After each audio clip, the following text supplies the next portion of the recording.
इस वीडियो में हम करेंगे कक्षा 6 का प्रश्नावली 3.5 का प्रश्न नंबर 4।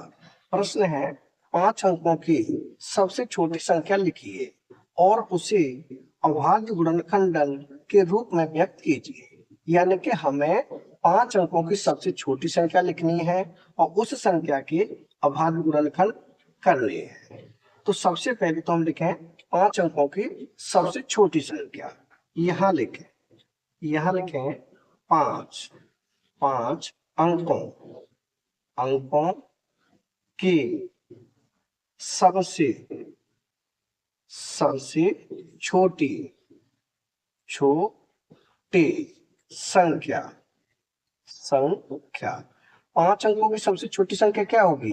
हम एक पर 4 जीरो रख देंगे, यानी 1 2 3 4 1 2 3 4 5 5 अंकों की सबसे छोटी संख्या हो गई है। यानी कि इकाई, दहाई, सैकड़ा, हजार, 10,000 10,000 हो जाएगी 5 अंकों की सबसे छोटी संख्या। अब हमें क्या करना है? अब इसके अभाज्य गुणनखंड भी करना है। तो इसे करते हैं हम गुणनखंड वृक्ष द्वारा, यानी कि गुणनखंड वृक्ष विधि द्वारा। तो यहाँ लिखें 10,000, यानी कि 1 2 3 4 ये हो गया 10,000। अब 10,000 को हमें ऐसी दो संख्याओं में बांटना है कि उन दोनों का गुणा करें तो 10,000 आ जाए। यानी कि इसमें किसका भाग चला जाएगा? 10,000 एक सम संख्या है तो 2 का भाग चला जाएगा, यानी कि 2 का भाग देंगे तो 2 लिखे यहाँ, 2 का भाग हम 10 में देंगे तो ये हो जाएगा 2 पंजे 10, 1 2 3 1 2 3 कितना हो गया है? अब हो गए 5,000, यानी कि 5,000 और 2 का हम गुणा करेंगे तो 10,000 हो जाएगा। अब 5,000 को भी 2 भागों में बांटना है, जिनका गुणा करें वो 5,000 आ जाए, यानी कि 2 संख्याओं में लिखना है। तो ये भी एक सम संख्या है, इसमें किसका भाग जाएगा? 2 का फिर चला जाएगा, तो 2 का भाग देंगे हम 5,000 में, यानी 2 का भाग 5 में, तो ये हो जाएगा 2 2 4, यहाँ बचेगा 1, संख्या हो गई 10, 2 पंजे 10, 1 2 2 जीरो हो जाएंगे। कितना हो गया ये हो गया 2500। अब 2500 को फिर 2 संख्याओं में बांटना है, यानी कि 2500 भी एक सम संख्या है क्योंकि लास्ट में जीरो है, तो इसमें किससे भाग चला जाएगा? फिर 2 से चला जाएगा, तो 2 का भाग देंगे, यानी 2 का भाग 2 में, 2 एकम 2, 2 का भाग 5 में, 2 दूनी 4, यहाँ बच गया 1, संख्या हो गई 10। अब 2 का भाग 10 में तो 2 पंजे 10, 1 जीरो, कितना हो गया? ये हो गया 1250। अब 1250 को हमें फिर 2 संख्याओं में बांटना है, यानी इसमें भी 2 का भाग चला जाएगा, तो 2 का भाग देंगे, यानी 2 का भाग देंगे 12, कितना हो जाएगा? 2 छिके 12। अब 2 का भाग 5 में तो 2 दूनी 4, यहाँ बच गया 1, संख्या हो गई 10, 2 पंजे 10, कितना हो गया? ये हो गया 625।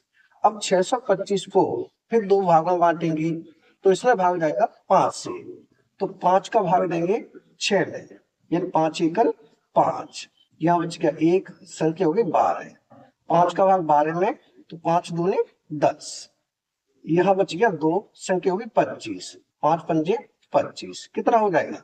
ये हो जाएगा 125। अब 125 को फिर 2 भागों में बांटेंगे, यानी 5 का भाग चला जाएगा, तो 5 का भाग देंगे 125 में, यानी 5 दूनी 10, यहाँ बच गया 2, संख्या होगी 25, 5 पंजे 25, ये हो गया 25। अब हम 25 को फिर 2 भागों में बांटेंगे, यानी ये हो जाएगा 5 गुणा में 5, क्योंकि 5 गुणा 5, 5 पंजे 25 होता है। अब ये हो जाएंगे 10,000 के अभाज्य गुणनखंड, क्या होंगे? ये हो जाएंगे 2 गुणा 2 गुणा 2 गुणा 2 गुणा 5 गुणा 5 गुणा 5 गुणा 5, यानी कि 2 कितनी बार है? 1 2 3 4, 4 बार 2 है। 5 कितनी बार है? 1 2 3 4, 5 भी 4 बार है, तो यहाँ लिखें 10,000, ये हो गया 10,000 बराबर 2 कितनी बार है? 4 बार है, तो यहाँ लिखें 2 गुणा में 2 गुणा 2 गुणा 2, ये हो गया 4 बार। अब 5 कितनी बार है? 1 2 3 4, 5 भी 4 बार है, यानी कि 5 गुणा में 5 गुणा 5 गुणा में 5, 1 2 3 4, यानी 5 कितनी बार हो गया, 4 बार हो गया। यानी ये हो जाएंगे 10,000 के अभाज्य गुणनखंड। यही हो जाएगा हमारा उत्तर। यानी उत्तर होंगे इसके 2। 5 अंकों की सबसे छोटी संख्या कितनी है, 10,000। एक उत्तर तो ये हो जाएगा, दूसरा उत्तर ये हो जाएगा, उसके अभाज्य गुणनखंड ये हो जाएंगे। यानी प्रश्न नंबर 4 हो चुका है कंप्लीट। अगर वीडियो पसंद आए तो लाइक करें, कमेंट करें, अपने दोस्तों के साथ शेयर करें। धन्यवाद।